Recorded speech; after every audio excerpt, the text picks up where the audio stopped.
The development of Chinese dynasties. The centralized dynasties that ruled ancient China were a product of the terrain and climate of the Asian continent. China is isolated from the rest of the Eastern Hemisphere by formidable natural barriers of mountains on the west and southwest, as well as the Gobi Desert on the north. To the east lies the Pacific Ocean. Although China's separation was not total trade goods, people and ideas moved back and forth between China, India, and Central Asia. In many respects, its development was distinctive. In its formative years, Chinese civilization had been influenced by the contributing factors of the Yellow River region, the land of the Loess. It is generally understood that the river running through a vast area, where the fine and porous soil accounts for the large silt content in its current, has a constant tendency to clog its own course and cause dikes to break and enormous inundations to occur. The problem cannot be dealt with locally. This predicament has a historical origin that can be traced at least to the spring and autumn period, 722 to 481 BC, when in 652 BC, Duke Huan of Qi convened his League of States. A mutual pledge by all participants is recorded in various sources as not to execute improper dikes and not to hinder the water flow. The stone inscriptions of his own achievements erected by the first emperor of the Qin dynasty, 221 to 207 BC, are reproduced in the records of history. One of the meritorious deeds that he credited to himself was the neutralization of the barriers that obstructed water flows.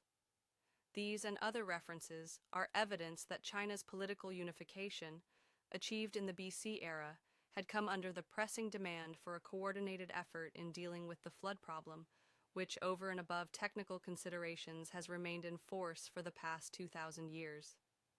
A second factor compelling China to proceed to an early national unification and to follow it with political centralization was the effect of monsoon rain on agriculture. The summer monsoon in China comes from the direction of the Philippine Sea. It by itself does not give rain. The moisture in the air current depends upon winds flowing from west to east and northeast, lifting it to an altitude to be cooled. Only then does rain come down from condensation. This climatic arrangement subjects agricultural drops of the nation to the synchronization of two sets of variables. When the two kinds of currents miss each other, drought sets in. When they repeatedly converge over a specific area, flood and inundation are the inevitable result. It is not uncommon for lack of rain and too much rain simultaneously to victimize two or more parts of China. Only an enormous empire in control of vast resources can deal with the situation. The requirement imposed by the power of nature was felt too during the BC era. In one ancient text, we read many stories about wars between the principalities during times of natural disaster.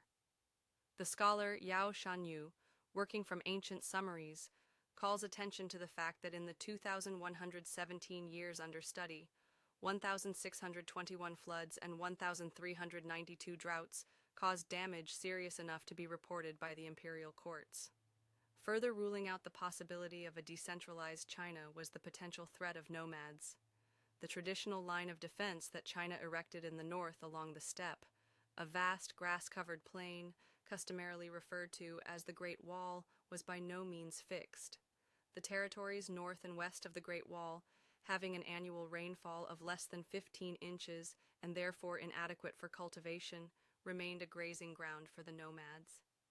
In times of bad weather and in periods of China's dynasty, these nomads had a tendency to execute large-scale invasion. This was a problem whose cause was so deeply rooted in geography that the Chinese were not able to solve it merely through military offensives.